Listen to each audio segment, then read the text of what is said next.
خوان لابورتا يملك خطة جنونية يدعم فيها الدفاع والهجوم بصفقتين خارقتين، والسر فيها سيكون توتنهام بحسب صحيفة الدستان.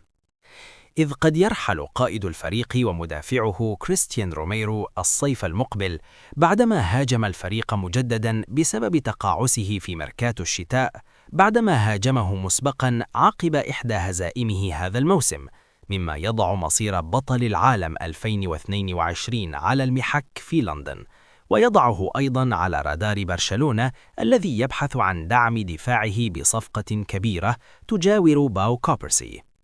لكن الأهم أن روميرو أحد أقرب أصدقاء جوليان ألفاريز مهاجم أتلتيكو مدريد، وصفقة الحلم لبرشلونة، والذي صرح مسبقا أنه حاول إقناعه في الانضمام لأتلتيكو وعن رغبته في أن يلعب سوية في ناد واحد في المستقبل.